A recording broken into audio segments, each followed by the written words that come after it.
అనుదినం దేవునితో.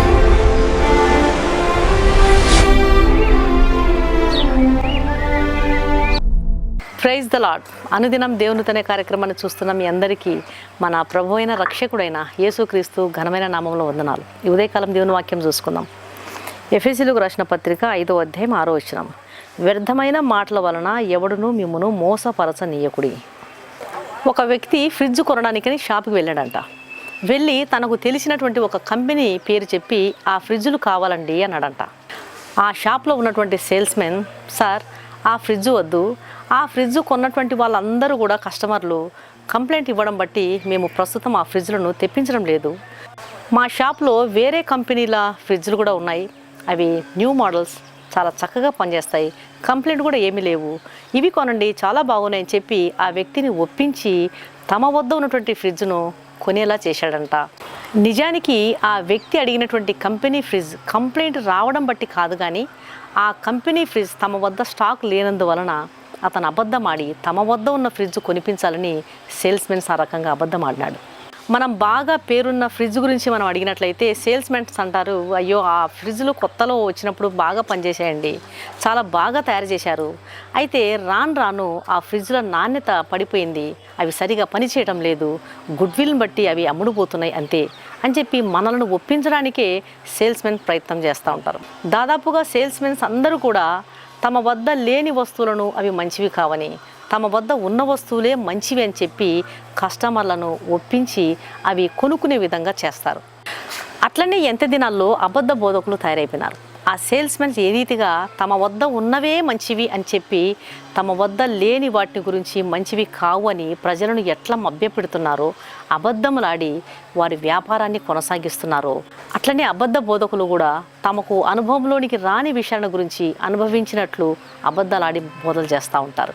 వారు క్రీస్తుని గురించి, ఆయన ఇచ్చే విమోచన గురించి, పాప క్షమాపణ గురించి, శిలువ శక్తిని గురించి, శిలువ మరణ పునరుత్థానం గురించి ఏ మాత్రము అర్థం చేసుకోకుండా, అవి గ్రహించకుండా మాట్లాడుతూ ఉంటారు.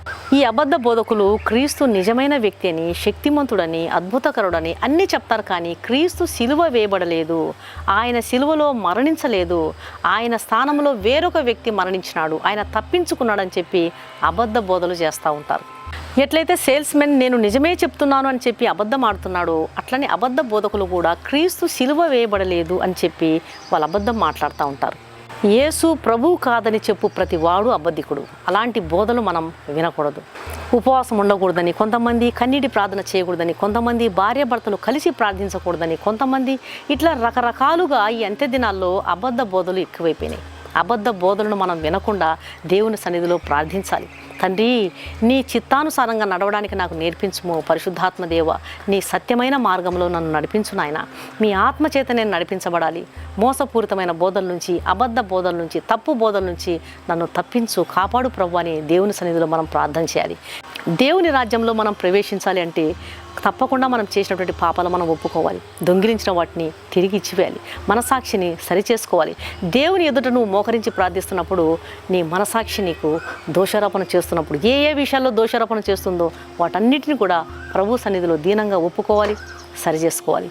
ఎంతమందిని అయితే మనం మాటల చేత, చేతల చేత, క్రియల చేత గాయపెట్టినామో వారందరి యొద్దకు వెళ్ళి క్షమాపణ వేడాలి. అప్పుడే ప్రభు మనల్ని ఘనపరుస్తారు.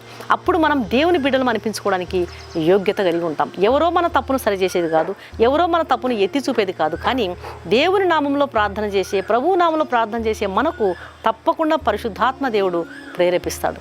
మనం ప్రార్థన చేస్తున్నప్పుడు మన మనసాక్షి తప్పకుండా మేల్కొల్పబడుతుంది.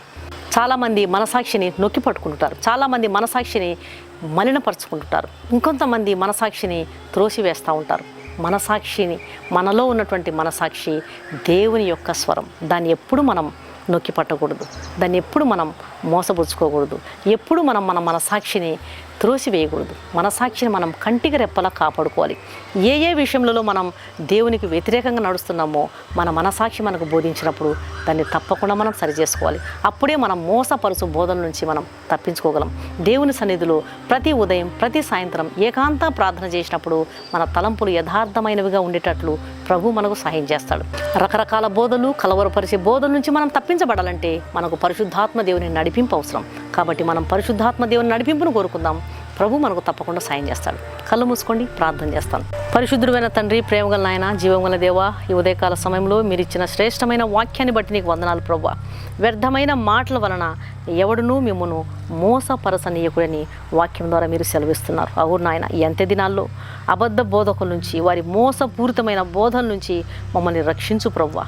సత్యమును బోధించు నాయన. మీ పరిశుద్ధాత్మ శక్తితో మేము నడిపించబడుటకు సహాయం చేయండి. ఎన్నో విధాల నాయన వారి దగ్గర లేని అనుభవాల గురించి బోధ చేస్తూ ఉంటారు.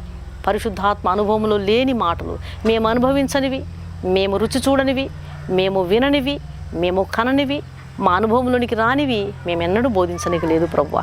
ఏవైతే మీరు మాకు బోధిస్తున్నారో, ఏ విషయాల్లో మీరు మాకు నడిపిస్తున్నారో వాటిని మేము ఇతరుల విశ్వాసము వృద్ధి పొందే విధంగా నడిపించాలి, నేర్పించాలి. మేము నేర్చుకున్న విషయాలనే మీ దగ్గర మేము నేర్పించగలం. మరియు మీ పాదముల దగ్గర ఎంతో విశ్వాసంతో, విధేయతతో, సంపూర్ణ విధేయతతో కూర్చొని నేర్చుకుంది నాయన. అలాగే మేము కూడా మీ సన్నిధిలో ఏకాంతంగా ప్రార్థన చేసి మీ నడిపింపును పొందుకొని ఏ విషయాల్లో మీరు మమ్మల్ని సరిచేస్తూ నడిపిస్తున్నారో మా వెనక ఉన్నటువంటి వారి తరము వారికి మంచి మాదిరిని విడిచి వెళ్ళేవారిగా మమ్మల్ని ఉంచండి ప్రభువా. సహాయం చేయండి నాయన. ఎక్కడ కూడా తండ్రి లోక సంబంధమైన వాటిలో ఇరుక్కుపోకుండా కాపాడండి ప్రభువా. అబద్ధ బోధకుల నుంచి కాపాడండి, మోసపూరితమైనటువంటి బోధల నుంచి మమ్మల్ని కాపాడండి ప్రభువా. యేసు ప్రభు కాడు అని చెప్పేటువంటి ప్రతి ఒక్కరూ కూడా అబద్ధికులు. అలాంటి బోధలు, అలాంటి ప్రసంగాలను మేమెన్నడూ లక్ష్య పెట్టనివద్దు నాయన. ఉపవాసం ఉండకూడదని కొంతమంది, అలాగే కలిసి భార్యాభర్తలు ప్రార్థన చేయకూడదు, కన్నీటి ప్రార్థన చేయకూడదని రకరకాలుగా తప్పుడు బోధనలు బోధించేటువంటి వారి నుంచి మా ప్రియ బిడ్డలను కాపాడండి. దేవుని వాక్యం యొక్క పరిశీలనలో మమ్మల్ని మేము సరిచూసుకుంటూ మీ వాక్యానుసారంగా నడిచి మిమ్మల్ని మహిమపరచుటకు, ఈ లోకంలో నడిచే బైబిల్లాగా మేము ఉండటకు కృప చూపించమని యేసు పరిశుద్ధ నామమున అడిగి వేడుకుంటున్నాను తండ్రి, ఆమేన్. ఈ వాక్యం విన్న ప్రియమైన దేవుని బిడ్డలారా, దయచేసి దేవుని వాక్యం అనేకులు విని మేలు పొందే విధంగా దేవుని వాక్యాన్ని షేర్ చేయండి, ఛానల్ను సబ్స్క్రైబ్ చేసుకోండి.